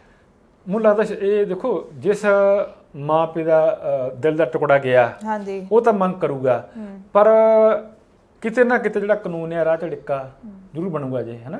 ਕਿਉਂਕਿ ਇਹ ਗੱਲ ਆਪਾਂ ਨੂੰ ਹਾਲੇ ਤੱਕ ਸਪਸ਼ਟ ਨਹੀਂ ਹੋਈ। ਜਾਂ ਤਾਂ ਉਹ ਮੁੰਡਾ ਜਾਣ ਤੋਂ ਪਹਿਲਾਂ ਕੋਈ ਨੋਟ ਲਿਖ ਜਾਂਦਾ ਫਿਰ ਤਾਂ ਗੱਲ ਸ਼ਾਇਦ ਕੋਈ ਬਣ ਜਾਂਦੀ, ਕਿਉਂਕਿ ਉਹ ਚੁੱਪ ਚਪੀਤੇ ਚਲਾ ਗਿਆ ਜੀ। ਜੀ ਜੀ। ਜਦੋਂ ਇਹ ਵੀ ਦੱਸਿਆ ਜਾਂਦਾ ਕਿ ਜਦੋਂ ਉਹ ਪਰੇਸ਼ਾਨ ਤਾਂ ਰਹਿੰਦਾ ਸੀ ਘਰੇ, ਪਰ ਉਹਨੇ ਕਦੇ ਆਪਣੇ ਮਾਪੇ ਨੇ ਜਾਂ ਮਿੱਤਰ ਦੋਸਤਾਂ ਨੇ ਗੱਲ ਸਾਂਝੀ ਨਹੀਂ ਕੀਤੀ ਕਿ ਮੈਂ ਇਸ ਕਰਕੇ ਪਰੇਸ਼ਾਨ ਆ। ਦੇਖੋ ਕੁਝ ਸਾਡਾ ਜਿਹੜਾ ਆ ਇਹ ਇੱਕ ਕਹਿ ਲਈਏ ਸਾਡਾ ਜਿਹੜਾ ਆ ਸਮਾਜਿਕ ਤਾਣਾ ਬਾਣਾ ਵੀ ਆ ਕਿ ਜੇ ਆਪਾਂ ਕਿਸੇ ਨੂੰ ਇਹ ਕਹਿੰਦੇ ਆ ਕਿ ਮੇਰੀ ਪਤਨੀ ਚਾਹੇ ਬਾਹਰ ਰਹਿੰਦੀ ਆ, ਉਹਨੂੰ ਫੋਨ ਘੱਟ ਕਰਦੀ ਆ, ਤਾਂ ਜਿਹੜੇ ਲੋਕ ਆ ਉਹ ਛੇਤੀ ਸ਼ੱਕ ਵੀ ਕਰਨ ਲੱਗ ਪੈਂਦੇ ਆ ਵੀ ਹਨਾ। ਫਿਰ ਬੰਦਾ ਉਹ ਇੱਕ ਉਸ ਸ਼ਰਮ ਦਾ ਮਾਰਾ ਇਹ ਜਿਹੜੀ ਇਹੋ ਜਿਹੀ ਗੱਲ ਆ ਕਿ ਨਾ ਸਾਂਝੀ ਵੀ ਨਹੀਂ ਕਰਦਾ ਹੈਗਾ। ਪਰ ਮੈਂ ਬਸ ਇੱਕ ਆਪਾਂ ਜੇ ਆਪਾਂ ਐਜ ਏ ਜਰਨਲਿਸਟ ਛੱਡ ਦਈਏ, ਆਪਾਂ ਸਧਾਰਨ ਗੱਲ ਕਰੀਏ ਵੀ ਜੇ ਕੁੜੀ ਦੀ ਮਨਸ਼ਾ ਹੀ ਸੀਗੀ ਵੀ ਨਹੀਂ ਮੁੰਡੇ ਨਾਲ ਰਹਿਣਾ ਹੈਗਾ ਹਨਾ ਜੀ ਤਾਂ ਉੱਥੇ ਜੋ ਉਹਨੇ ਵਾਅਦਾ ਕੀਤਾ ਸੀ ਮੰਗਵਾ ਲੈਂਦੀ ਹਾਂਜੀ ਤੇ 2 ਸਾਲ ਬਾਅਦ ਮੁੰਡੇ ਨੇ ਪੱਕਿਆ ਹੋਣਾ ਸੀਗਾ ਉਹਨੂੰ ਪੱਕਿਆਂ ਕਰਾ ਕੇ ਵੀ ਜੋ ਆਪਣਾ ਮਰਜ਼ੀ ਰਸਤਾ ਅਖਤਿਆਰ ਕਰ ਲੈਂਦੇ ਜੀ ਹਨਾ ਹਾਂਜੀ ਤੇ ਜੇ ਇੰਨੀ ਕ ਜਿਹੜੀ ਮੈਨੂੰ ਲੱਗਦਾ ਉਹ ਕਾਲ ਕੁੜੀ ਨੂੰ ਨਹੀਂ ਸੀ ਕਰਨੀ ਚਾਹੀਦੀ। ਪਰ ਇਹਦੇ ਵਿੱਚ ਆਪਾਂ ਜਿਹੜਾ ਏਜ ਦਾ ਕਸੂਰ ਵੀ ਮੰਨ ਸਕਦੇ ਹਾਂ ਕਿਉਂਕਿ ਨਿੱਕੇ ਨਿੱਕਿਆਂ ਦਾ ਵਿਆਹ ਕਰ ਦੇਣਾ +2 ਤੋਂ ਬਾਅਦ ਤੁਸੀਂ ਸਿੱਧਾ ਹੁਣ ਆਇਲਸ ਕਰਾ ਦਿੱਤੀ ਜਾਂਦੀ ਹੈ ਕੁੜੀ ਨੂੰ, ਉਸ ਤੋਂ ਬਾਅਦ ਵਿਆਹ ਕਰ ਦਿੱਤਾ ਜਾਂਦਾ 18-19 ਸਾਲ ਦੇ ਬੱਚਿਆਂ 'ਚ ਕਿੰਨੀ ਕੁ ਮੈਚਿਓਰਿਟੀ ਆਪਾਂ ਦੇਖਦੇ ਹਾਂ ਅੱਜ ਕੱਲ। ਤੇ ਫਿਰ ਉਹਨਾਂ ਦੇ ਜਿਹੜੇ ਪ੍ਰੋਫੈਸਰ ਸਾਹਿਬ ਮੁੰਡਾ ਇੱਧਰ ਹੈ ਕੁੜੀ ਉੱਧਰ ਹੈ ਉਹਨਾਂ ਦੀਆਂ ਭਾਵਨਾਵਾਂ ਆਪਸ ਦੇ ਵਿੱਚ ਜੁੜ ਨਹੀਂ ਪਾਉਂਦੀਆਂ, ਇਹਦਾ ਕੀ ਕਾਰਨ ਹੈ? ਹਾਂਜੀ ਦੇਖੋ ਵਿਆਹ ਤਾਂ ਹੋਇਆ ਹੁੰਦਾ। ਹਾਂਜੀ ਬਿਲਕੁਲ ਜੀ। ਦੇਖੋ ਮੈਨੂੰ ਐ ਲੱਗਦਾ ਕਿ ਜਿਹੜੀ ਉਧਰਲੀ ਖੁੱਲ ਖੇਲ ਹੈ ਨਾ ਜੀ ਤੁਹਾਡੀ ਉਹ ਵੀ ਇਕਾਗਰਤਾ ਭੰਗ ਕਰਨ ਦੀ ਆ ਹਨਾ। ਉੱਥੇ ਜੋ ਵੈਸੇ ਤਾਂ ਹੁਣ ਦੇਖੇ ਮੈਂ ਚੰਡੀਗੜ੍ਹ ਵੀ ਆਪਾਂ ਜਾਂ ਮੋਹਾਲੀ ਵੀ ਦੇਖਣ ਲੱਗੇ ਆ ਕਿ ਜਿਹੜੀ ਖੁੱਲ ਖੇਲ ਆ ਉਹ ਕਾਫੀ ਸਾਰੀ ਆ। ਇੱਥੇ ਵੀ ਕੋਈ ਬੋਦਰ ਨਹੀਂ ਕਰਦਾ ਕਿ ਕਿਸੇ ਨਾਲ ਕੋਈ ਲਿਵਿੰਗ ਚ ਰਹਿ ਰਿਹਾ ਜਾਂ ਕੁੜੀ ਮੁੰਡਾ ਕੋਈ ਐ ਰਹਿ ਰਹੇ ਆ ਕੋਈ ਕਿਹਦੇ ਘਰ ਆ ਜਾ ਰਿਹਾ, ਇਦਾਂ ਦਾ ਕੁਝ ਨਹੀਂ ਹੈ। ਪਰ ਜਿਹੜੇ ਦੇਖੋ ਬਾਹਰ ਜਿਹੜੇ ਮੌਕੇ ਆ ਨਾ ਜੀ ਉਹ ਤੁਹਾਨੂੰ ਖੰਭ ਮਾਰਨ ਦੇ ਬਹੁਤ ਮੌਕੇ ਮਿਲ ਜਾਂਦੇ ਆ। ਤੁਸੀਂ ਉੱਥੇ ਜਿਹੜੀ ਆ ਆਪਣਾ ਕੰਮ ਕੀਤਾ ਕਿਤੇ ਜਿੱਥੇ ਮਰਜ਼ੀ ਚਲੇ ਗਏ ਜਿੱਥੇ ਮਰਜ਼ੀ ਨਾ ਗਏ, ਉਹ ਜਿਹੜੀ ਖੁੱਲ ਖੇਲ ਹੈ ਨਾ ਜੀ ਉਹ ਤੁਹਾਡੇ ਕੋਲੋਂ ਕਈ ਦਿਮਾਗ ਜਿਹੜਾ ਖਰਾਬ ਕਰ ਦਿੰਦੇ ਗਲਤ ਕੰਮ ਕਰਵਾਉਂਦੀ ਹੈ ਜੀ। ਬਿਲਕੁਲ ਕਿਉਂਕਿ ਇਹੀ ਮੈਨੂੰ ਲੱਗਦਾ ਵੀ ਅੱਜ ਕੱਲ ਜਿਹੜਾ ਕਹਿੰਦੇ ਨਾ ਆਪਾਂ ਕਹਿੰਦੇ ਹੁੰਦੇ ਰੂਹ ਦਾ ਰਿਸ਼ਤਾ ਹੈ ਉਹ ਸ਼ਾਇਦ ਜਿਹੜਾ ਹੈਗਾ ਉਹ ਖਤਮ ਹੀ ਹੋ ਗਿਆ ਕਿਉਂਕਿ ਜੇ ਰਿਸ਼ਤੇ ਤੁਹਾਡੇ ਇੰਨੇ ਮਜ਼ਬੂਤ ਨੇ ਚਾਹੇ ਤੁਸੀਂ ਕਿੰਨੇ ਕਰੋੜਾਂ ਮੀਲ ਦੂਰ ਬੈਠੇ ਹੋਵੋ ਤੇ ਫਿਰ ਤੁਸੀਂ ਉਹਦੇ 'ਚ ਇਮਾਨਦਾਰੀ ਰੱਖਦੇ ਹੋ। ਤੇ ਅੱਜ ਕੱਲ ਮੈਨੂੰ ਲੱਗਦਾ ਹੈ ਕਿ ਇਹ ਜਿਹੜੇ ਫੋਕੇ ਜੇ ਨੇੜੇ ਦੇ ਰਿਸ਼ਤੇ ਨੇ ਇਹਨਾਂ ਨੂੰ ਜਿਹੜੇ ਬੱਚੇ ਨੇ ਅੱਜ ਕੱਲ ਸੀਰੀਅਸ ਲੈਂਦੇ ਨੇ ਤੇ ਉਧਰ ਹੀ ਫਿਰ ਡੁੱਬ ਕੇ ਆਪਦਾ ਪਰਿਵਾਰ ਵੀ ਤਬਾਹ ਕਰ ਲੈਂਦੇ ਨੇ। ਪਰ ਹਰਸ਼ਰਨ ਜੀ ਜਿਸ ਇਮਾਰਤ ਦੀ ਜਿਹੜੀ ਨੀਂਹ ਆ ਨਾ ਜੀ ਉਹ ਕੱਚੀ ਕਿੱਲੀ ਸੀਗੀ, ਮਤਲਬ ਜਿਹੜੀ ਉਹ ਗੱਲ ਹੈ ਸ਼ੁਰੂਆਤ ਹੋਈ ਸੀਗੀ ਕੰਟਰੈਕਟ ਮੈਰਿਜ ਦੀ, ਉੱਥੇ ਆਪਾਂ ਜਿਹੜੀਆਂ ਬਹੁਤੀਆਂ ਭਾਵਨਾਵਾਂ ਦੀ ਮਤਲਬ ਜਿਹੜੀ ਆਸ ਆ ਹਨਾ ਸ਼ਾਇਦ ਉਹ ਨਹੀਂ ਰੱਖਣੀ ਚਾਹੀਦੀ। ਪਰ ਜੇ ਆਪਾਂ ਇਹ ਵਿਆਹ ਦੇਖ ਲਈਏ ਜਿਵੇਂ ਤੁਸੀਂ ਜਿੰਨਾ ਕੁ ਮੈਨੂੰ ਜਾਣਕਾਰੀ ਹੈ ਕਿ 1 ਸਾਲ ਪਹਿਲਾਂ ਉਹਨਾਂ ਦਾ ਮਤਲਬ ਰੋਕਾ ਹੋਇਆ ਰਿਸ਼ਤੇਦਾਰੀ ਦੇ ਵਿੱਚੋਂ ਹੀ ਕਿਸੇ ਬੰਦੇ ਨੇ ਵਿਆਹ ਕਰਵਾਇਆ ਕਿ ਕੁੜੀ ਨੇ ਵੀ ਬਾਹਰ ਜਾਣਾ ਮੁੰਡੇ ਨੇ ਵੀ ਜਾਣਾ ਇਹਨਾਂ ਦਾ ਕਰਵਾ ਦਿਓ, ਵਧੀਆ ਉਹਨਾਂ ਦੀ ਗੱਲਬਾਤ ਚੱਲਦੀ ਸੀਗੀ। ਉਸ ਤੋਂ ਬਾਅਦ ਫਿਰ ਵਿਆਹ ਵੀ ਹੋਇਆ ਹੈਗਾ ਤੇ ਇਹ ਨਹੀਂ ਕਿ ਉਹਨਾਂ ਨੇ ਟਾਈਮ ਦਿੱਤਾ ਹੈ ਕਾਫੀ ਇਸ ਰਿਸ਼ਤੇ ਨੂੰ, ਫਿਰ ਵੀ ਇਹ ਇੱਕ ਇਹੋ ਜਿਹਾ ਵਿਆਹ ਬਣ ਕੇ ਮਤਲਬ ਇਹਦਾ ਅੰਤ ਹੋਇਆ। ਪਰ ਬੰਦਾ ਜਦੋਂ ਥਿੜਕਣ ਲੱਗਦਾ ਨਾ ਜੀ ਹਾਂਜੀ ਉਦੋਂ ਟਾਈਮ ਹੀ ਨਹੀਂ ਲੱਗਦਾ ਹਨਾ। ਤੇ ਲਵਪ੍ਰੀਤ ਤਾਂ ਆਪਾਂ ਜਿਹੜੀ ਉਹਦੀ ਵਾਈਫ ਬੇਅੰਤ ਕੌਰ ਦੀ ਇਕੱਲੀ ਦੀ ਗੱਲ ਨਹੀਂ ਕਹਿ ਲਈਏ, ਤੁਸੀਂ ਬੜਾ ਕੁਝ ਸੁਣਿਆ ਹੋਣਾ ਕਿ ਬਾਹਰ ਜਾ ਕੇ ਜਿਹੜੀਆਂ ਕੁੜੀਆਂ ਜਾਂ ਮੁੰਡੇ ਆ ਉਹ ਤੁਸੀਂ ਵੀਡੀਓ ਵੀ ਦੇਖੀਆਂ ਹੋਣੀਆਂ ਜੀ। ਦੇਖੋ ਪਿੱਛੇ ਜਿਹੇ ਇੰਨੀਆਂ ਕੁ ਲਗਾਤਾਰ ਕੁਦਰਤੀ ਵੀਡੀਓਜ਼ ਆਈਆਂ ਜਿੱਥੇ ਜਿਹੜੇ ਆਪਣੇ ਪੰਜਾਬੀ ਮੁੰਡੇ ਆ ਉਹ ਸ਼ਰਮ ਹਥਿਆਰ ਲਈ ਘੁੰਮਦੇ ਆ, ਸ਼ਰਮ ਇੱਕ ਦੂਜੇ ਨੂੰ ਗੋਲੀਆਂ ਮਾਰਦੇ ਆ। ਬੜੀਆਂ ਇਹੋ ਜਿਹੀਆਂ ਵੀਡੀਓ ਵੀ ਆਈਆਂ ਜਿੱਥੇ ਕੁੜੀਆਂ ਮੁੰਡੇ ਰਾਤ ਨੂੰ ਦੋਨੇ ਦਾਰੂ ਪੀ ਕੇ ਖਰੂਦ ਕਰਦੇ ਆ। ਸੋ ਜਿਹੜੀ ਇੱਕ ਖੁੱਲ ਖੇਲ ਹੈ ਨਾ ਜੀ ਇਹ ਵੀ ਡਾਈਜੈਸਟ ਕਰਨੀ ਜਿਹੜੀ ਆ ਉਹ ਹਰ ਬੰਦੇ ਦੇ ਬਸ ਦਾ ਰੋਗ ਨਹੀਂ। ਬਹੁਤ ਦੇਖੋ ਆਪਾਂ ਸਾਰਿਆਂ ਨੂੰ ਇਸ ਆਪਾਂ ਜਿਹੜਾ ਨੱਕੇ ਵਿੱਚ ਨਹੀਂ ਲਗਾ ਸਕਦੇ ਕਿ ਜਿਹੜਾ ਸਾਰੇ ਬੰਦੇ ਜਿਹੜੇ ਆ ਇਸ ਨੱਕੇ ਵਿੱਚ ਸੂਈ ਦੇ ਨੱਕੇ 'ਚ ਲੰਘਦੇ ਆ। ਬੜੇ ਸਾਰੇ ਬੱਚੇ ਆ ਜਿਨ੍ਹਾਂ ਨੇ ਉੱਥੇ ਜਾ ਕੇ ਆਪਣਾ ਬਹੁਤ ਕੁਝ ਬਣਾਇਆ ਬਿਲਕੁਲ ਔਰ ਪਿੱਛੇ ਵੀ ਬਹੁਤ ਕੁਝ ਬਣਾਇਆ ਜੀ। ਮੈਂ ਤੁਹਾਨੂੰ ਇੱਕ ਦੱਸਦਾ, ਮੈਂ ਇੱਕ ਹੋਰ ਵੱਖਰੀ ਰਿਪੋਰਟ ਪੜ੍ਹੀ ਸੀ ਪਿੱਛੇ ਜਿਹੇ, ਉਹ 'ਚ ਇਹ ਲਿਖਿਆ ਸੀਗਾ ਕਮਾਲ ਦੀ ਗੱਲ ਕਿ 2019 ਵਿੱਚ ਕੈਨੇਡਾ ਤੋਂ ਭਾਰਤ ਲਈ 38,94 ਕਰੋੜ ਰੁਪਏ ਆਏ ਆ ਜੀ। ਅੱਛਾ 2019 ਵਿੱਚ 2020 ਵਿੱਚ ਕਰੋਨਾ ਸੀਗਾ ਤੇ 34 ਕਰੋੜ ਆਏ ਜੀ। ਮਤਲਬ ਇਹਦਾ ਇਹ ਆ ਕਿ ਉੱਥੇ ਜਿਹੜੇ ਸਾਡੇ ਸਿਆਣੇ ਬੱਚੇ ਆ ਉਹ ਵੀ ਬੈਠੇ ਆ। ਮਤਲਬ ਤੁਸੀਂ ਜਦੋਂ ਕਰੋਨਾ ਵਿੱਚ ਉੱਥੇ ਨੌਕਰੀਆਂ ਛੁੱਟ ਗਈਆਂ ਹਨਾ ਜੀ ਤੇ ਕਿਸੇ ਨੂੰ ਤਨਖਾਹਾਂ ਅੱਧੀਆਂ ਰਹਿ ਗਈਆਂ ਜਾਂ ਕਈ ਲੋਕਾਂ ਨੂੰ ਗੁਜ਼ਾਰਾ ਸਿਰਫ ਉਸੇ ਹੈਲਪ ਨਾਲ ਕਰਨਾ ਪਿਆ ਜਿਹੜੀ ਸਰਕਾਰ ਨੇ ਦਿੱਤੀ ਆ। ਜੇ ਉਹਦੇ ਸਿਰਫ ਤੇ ਆਪਾਂ ਬੇਸ ਬਣ ਕੇ ਹੀ ਸਿਰਫ ਪਿਛਲੇ ਸਾਲਾਂ ਨਾਲੋਂ 4 ਕਰੋੜ ਘੱਟ ਆਇਆ ਤਾਂ ਆਪਾਂ ਇਹ ਵੀ ਨਹੀਂ ਕਹਿ ਸਕਦੇ ਕਿ ਸਾਰੇ ਬੱਚੇ ਜੇ ਜਾ ਕੇ ਉੱਥੇ ਵਿਗੜਦੇ ਨਹੀਂ ਬਿਲਕੁਲ ਨਹੀਂ, ਕੁਝ ਫੀਸਦ ਹੈਗੇ ਆ। ਤੇ ਸਾਡੇ ਉੱਥੇ ਅਜਿਹੇ ਬੱਚੇ ਵੀ ਹੈਗੇ ਆ ਜਿਨ੍ਹਾਂ ਨੇ ਉੱਥੇ ਜਾ ਕੇ ਆਪਣਾ ਨਾਂ ਚਮਕਾਇਆ, ਵੱਡੇ ਵੱਡੇ ਅਹੁਦਿਆਂ ਤੇ ਬੈਠੇ ਆ। ਮੈਨੂੰ ਇੱਕ ਪਿੱਛੇ ਦੱਸ ਰਹੇ ਸੀਗੇ ਇੱਕ ਸੈਸ਼ਨ ਜੱਜ ਸੀਗੇ ਰੋਪੜ ਜੀ ਮਿਸਟਰ ਸੋਲ ਜੀ, ਉਹ ਆਪਣੇ ਪਰਿਵਾਰ ਨਾਲ ਮਾਈਗ੍ਰੇਟ ਹੋਏ ਆ। ਉਹ ਕਹਿੰਦੇ ਕਿ ਮੇਰੇ ਬੱਚਿਆਂ ਦੀਆਂ ਫੋਟੋਆਂ ਹਰ ਕਲਾਸ 'ਚ ਲੱਗੀਆਂ ਹੋਈਆਂ। ਅੱਛਾ ਮਤਲਬ ਜਿਹੜੀ ਉਹਨਾਂ ਦੀ ਇੱਥੇ ਸਕੂਲ ਐਜੂਕੇਸ਼ਨ ਹੈ ਜੀ ਇੱਥੇ ਦੀ ਸੀਗੀ, ਪਰ ਉੱਥੇ ਜਾ ਕੇ ਉਹਨਾਂ ਦੀ ਜਿਹੜੀਆਂ ਉੱਥੇ ਇਹ ਕਲਾਸ ਰਿਵਾਜ ਹੋਣਾ ਕਿ ਜਿਹੜੇ ਬੱਚੇ ਟੌਪ ਕਰਦੇ ਆ ਉਹਨਾਂ ਦੀ ਫੋਟੋ ਜਿਹੜੀ ਆ ਉਹ ਕਲਾਸ 'ਚ ਲੱਗਦੀ ਆ ਤੇ ਉਹਨਾਂ ਦੇ ਬੱਚੇ ਦੀ ਜਿਹੜੀ ਬੇਟੀਆਂ ਦੀਆਂ ਫੋਟੋਜ਼ ਆ ਉਹ ਕਲਾਸ ਵਿੱਚ ਲੱਗੀਆਂ ਹੋਈਆਂ। ਸੋ ਬੜੇ ਬੱਚੇ ਆ ਜਿਹੜੇ ਉੱਥੇ ਜਾ ਕੇ ਆਪਣਾ ਤੇ ਮਾਪਿਆਂ ਦਾ ਨਾਂ ਜਿਹੜਾ ਆ ਜਾਂ ਆਪਣੇ ਮਾਪਿਆਂ ਨੂੰ ਜਿਹੜਾ ਆ ਇੱਧਰ ਸੁੱਖ ਦੀਆਂ ਖਬਰਾਂ ਭੇਜਦੇ ਆ।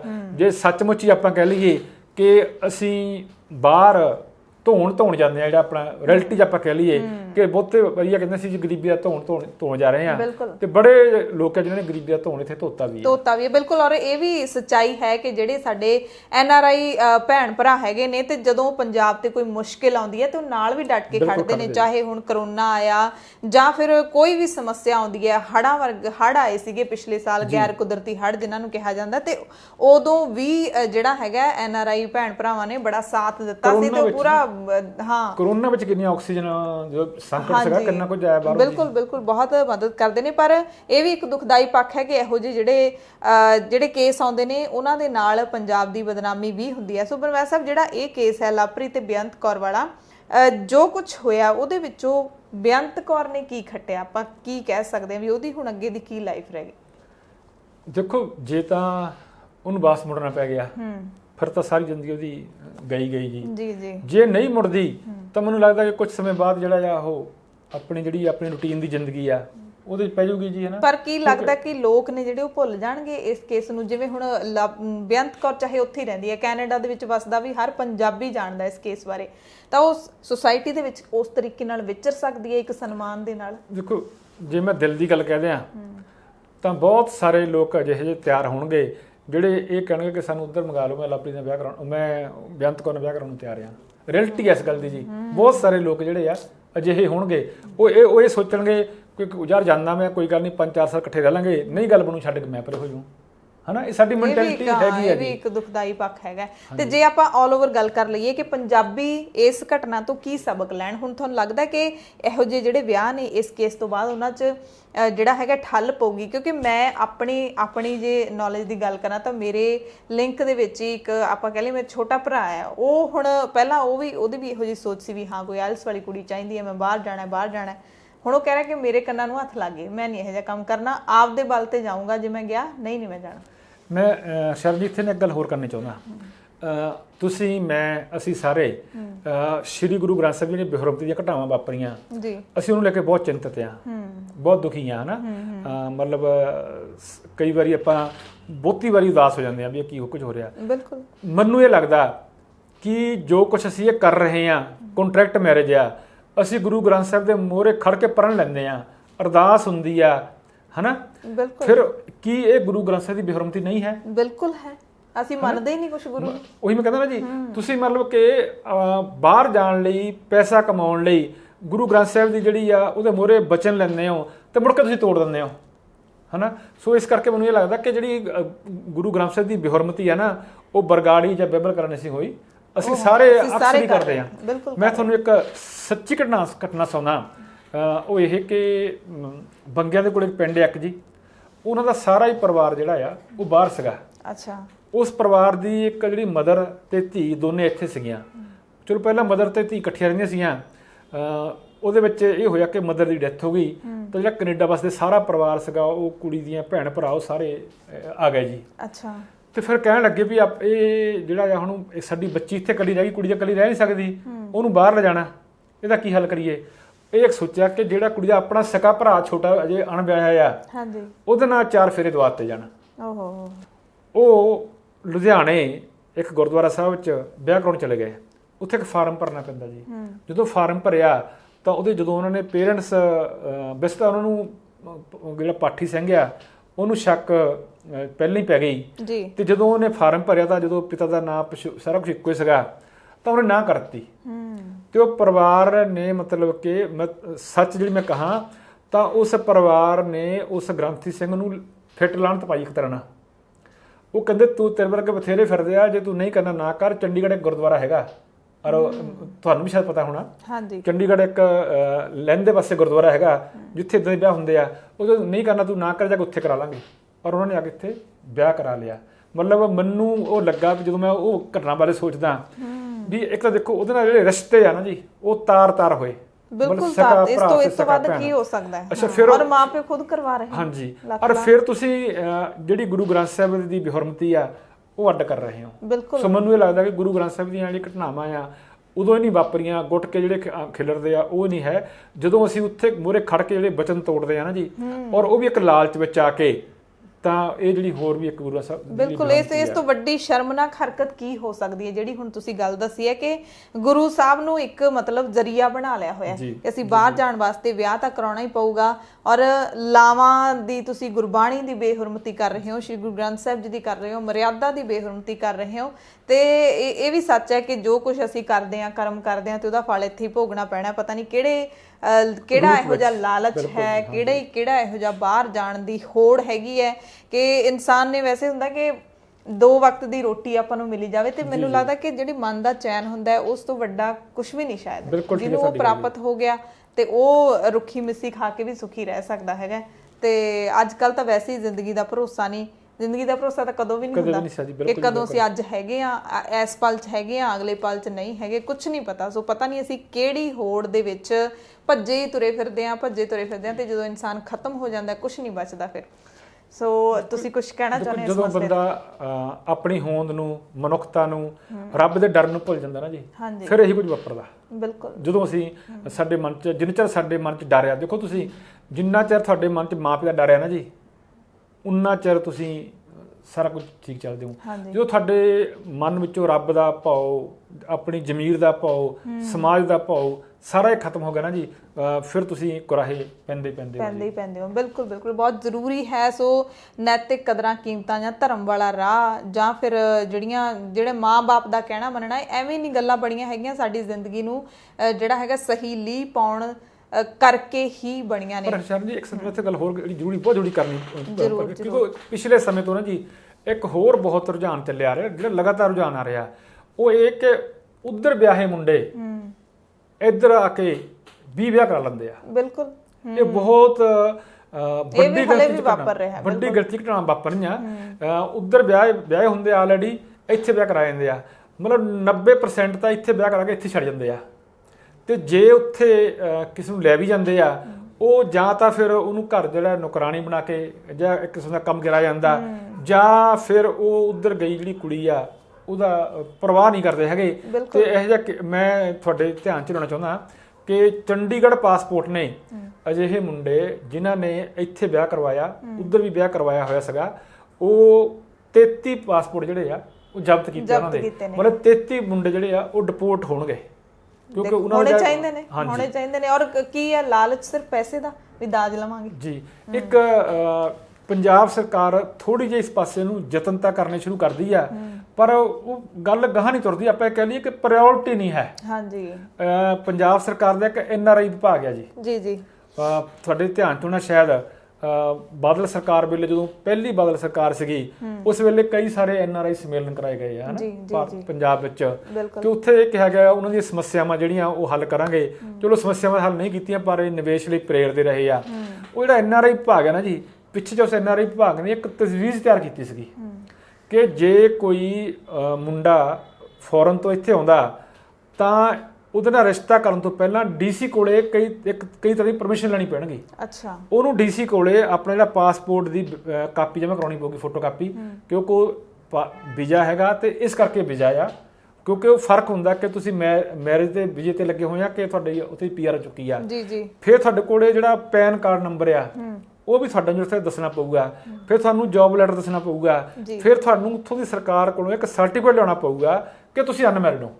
ਦੇਖੋ ਇਹ ਤਜਵੀਜ਼ ਬਹੁਤ ਸੋਹਣੀ ਤਿਆਰ ਕੀਤੀ ਹੋ ਗਈ ਸੀ, ਪਰ ਉਹ ਤਜਵੀਜ਼ ਜਿਹੜੀ ਆ ਉੱਥੇ ਬ੍ਰੇਕਾਂ ਲੱਗ ਗਈਆਂ। ਹਾਲਾਂਕਿ NRI ਵਿਭਾਗ ਵੀ ਹੈਗਾ, NRI ਕਮਿਸ਼ਨ ਵੀ ਹੈ। ਔਰ ਜਿਹੜਾ NRI ਕਮਿਸ਼ਨ ਦਾ ਜਿਹੜਾ ਚੇਅਰਮੈਨ ਹੈ ਨਾ ਜੀ, ਉਹਨੂੰ ਹਾਈ ਕੋਰਟ ਦੇ ਜੱਜ ਦੇ ਬਰਾਬਰ ਸਹੂਲਤਾਂ ਆ।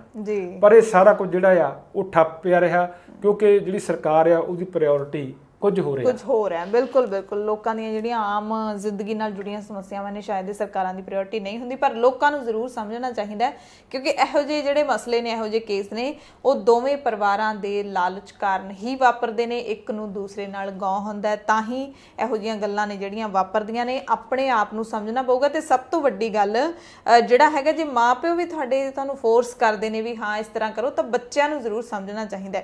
ਵੈਸੇ ਤਾਂ ਇਹੋ ਜਿਹਾ ਹੋਏਗਾ ਨਹੀਂ, ਬੱਚੇ ਜ਼ਿਆਦਾ ਜ਼ਿੱਦ ਕਰਦੇ ਨੇ ਨੇ ਮੈਂ ਬਾਹਰ ਜਾਣਾ, ਫਿਰ ਘਰ ਦੇ ਵੀ ਅੱਜ ਕੱਲ ਜਿਹੜਾ ਆਪਣੇ ਬੱਚਿਆਂ ਦੇ ਪਿੱਛੇ ਲੱਗ ਜਾਂਦੇ ਨੇ ਤੇ ਉਹਨਾਂ ਦੀ ਗੱਲ ਪੂਰੀ ਕਰਨ ਦੀ ਕੋਸ਼ਿਸ਼ ਕਰਦੇ ਨੇ। ਪਰ ਸਭ ਤੋਂ ਵੱਡੀ ਜਿਹੜੀ ਜ਼ਿੰਮੇਵਾਰੀ ਹੈ ਉਹ ਬੱਚਿਆਂ ਦੀ ਬਣਦੀ ਹੈ, ਸਟੈਂਡ ਲੈਣ, ਆਪਣਾ ਜੀਵਨ ਸਾਥੀ ਹੈ ਜਿਹੜਾ ਉਹ ਅਸਲੀ ਚੁਣਨ, ਸਹੀ ਤਰੀਕੇ ਦੇ ਨਾਲ ਚੁਣਨ। ਇਹ ਨਹੀਂ ਕਿ ਹਾਂ ਬਾਹਰ ਜਾਣ ਖਾਤਰ ਮੈਂ ਵਿਆਹ ਕਰਾਉਣਾ ਹੈ ਤੇ ਕੁੜੀ ਨੂੰ ਵੀ ਲੱਗੇ ਕਿ ਮੇਰੇ ਪੈਸੇ ਲਾਉਣੇ ਨੇ ਬਾਹਰ ਜਾਣ ਤੇ ਤਾਂ ਮੈਂ ਵਿਆਹ ਕਰਾਉਣਾ। ਸਰ ਜੀ ਇੱਕ ਹੋਰ ਜਿਹੜੀ ਨਵੀਂ ਸਾਡੇ 'ਚ ਅਕਸਰ ਗੱਲ ਸੁਣਨ ਆਉਣ ਲੱਗੀ ਆ ਨਾ, ਜੇ ਕੋਈ ਧੀ ਪੁੱਤ ਤੁਹਾਡੇ ਕਹਿਣੇ 'ਚ ਨਹੀਂ ਹੈਗਾ ਤਾਂ ਕਹਿੰਦੇ ਆ ਇਹਨੂੰ ਬਾਹਰ ਭੇਜ ਕੇ ਫਾਹਾ ਵੜ ਦੇਣਾ ਹਨਾ। ਇਹ ਜਿਹੜੀ ਜੇ ਕੋਈ ਬੱਚਾ ਨਸ਼ੇ ਕਰਦਾ ਇਹਨੂੰ ਬਾਹਰ ਭੇਜ ਕੇ ਫਾਹਾ ਵੜ ਦਿੰਦੇ ਆ।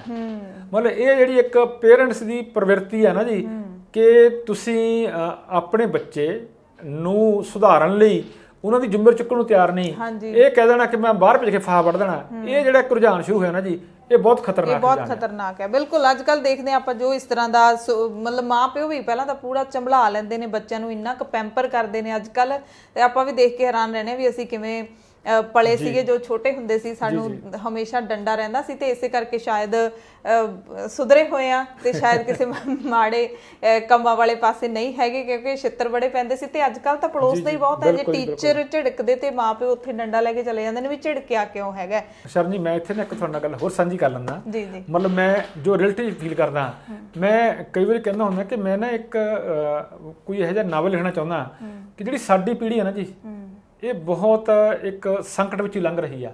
ਦੇਖੋ ਤੁਸੀਂ ਨਵੀਂ ਬੱਚਿਆਂ ਦੀ ਗੱਲ ਕੀਤੀ ਆ, ਮੇਰੇ ਪੇਰੈਂਟਸ ਨੇ ਮੈਨੂੰ ਇਹ ਸਿਖਾਇਆ ਸੀ ਕਿ ਦਾਦਾ ਜੀ ਦੀ ਪੂਜਾ ਕਰਨੀ ਆ। ਅਸੀਂ ਦਾਦਾ ਜੀ ਦੀ ਪੂਜਾ ਕਰਦੇ ਰਹੇ। ਫਿਰ ਜਿਹੜੇ ਸਾਡੇ ਮਾਂ ਪਿਓ ਜੀ ਉਹ ਗੁਰਦੇਵ ਮਾਤਾ ਗੁਰਦੇਵ ਪਿਤਾ, ਅਸੀਂ ਰਿਐਲਿਟੀ 'ਚ ਹੀ ਉਹਨਾਂ ਨੂੰ ਮੰਨਿਆ। ਫਿਰ ਜਦੋਂ ਸਾਡੇ ਜਿਹੜੇ ਹੁਣ ਆਪਾਂ ਆਪਣੀ ਪੀੜ੍ਹੀ ਵਿੱਚ ਆਏ ਆ, ਤਦ ਵੀ ਇਹ ਹੁੰਦਾ ਸੀ ਕਿ ਜਿਹੜੀ ਔਰਤ ਆ ਉਹ ਬਰਾਬਰ ਦੀ ਆ। ਫਿਰ ਸਾਡੇ ਬੱਚੇ ਆ ਗਏ, ਮਤਲਬ ਬੱਚੇ ਜਿਹੜੇ ਆ ਅਸੀਂ ਉਹਨਾਂ ਨੂੰ ਪਾਲਣ ਪੋਸ਼ਣ ਦੀ ਜ਼ਿੰਮੇਵਾਰੀ ਨਿਭਾਤੀ। ਪਰ ਹੁਣ ਜਿਹੜੇ ਬੱਚੇ ਆ ਉਹ ਇਹ ਕਹਿ ਰਹੇ ਆ ਕਿ ਤੁਹਾਡੀ ਜ਼ਿੰਮੇਵਾਰੀ ਸੀ ਤੁਸੀਂ ਨਿਭਾਤੀ, ਸਾਡੇ ਤੋਂ ਐਕਸਟਰਾ ਆਸਾਨ ਨਹੀਂ ਕੀਤਾ। ਅੱਛਾ, ਜੇ ਉਹ ਹੁਣ ਜਿਹੜੀ ਸਾਨੂੰ ਜਿਹੜੀ ਗਾਂ ਪੰਜਵੀਂ ਪੀੜ੍ਹੀ ਆ, ਗਾਂ ਬੱਚਿਆਂ ਦੇ ਬੱਚੇ ਆ, ਉਹਨਾਂ ਨਾਲ ਵੀ ਨਿਭਣਾ ਪੈ ਰਿਹਾ। ਔਰ ਜਿਹੜੇ ਬੱਚੇ ਆ ਹੁਣ ਸਾਨੂੰ ਇਹ ਸਿੱਖਿਆ ਦਿੰਦੇ ਆ ਕਿ ਤੁਸੀਂ ਮੇਰੇ ਬੱਚਿਆਂ ਨਾਲ ਮਤਲਬ ਕਿ ਬੋਲਣ ਚੱਲਣ ਲਈ ਜਾਂ ਨਿੱਤ ਦਾ ਵਿਹਾਰ ਆ ਉਹਦੇ ਵਿੱਚ ਇਸ ਤਰ੍ਹਾਂ ਦਾ ਸੁਧਾਰ ਲਿਆਓ ਤਾਂ ਕਿ ਬੱਚੇ ਦੀ ਡਿਵੈਲਪਮੈਂਟ ਹੈ ਵਧੀਆ ਹੋਵੇ। ਮਤਲਬ ਇਹ ਰਿਐਲਿਟੀ 'ਚ ਕੁਝ ਚੱਲ ਰਿਹਾ।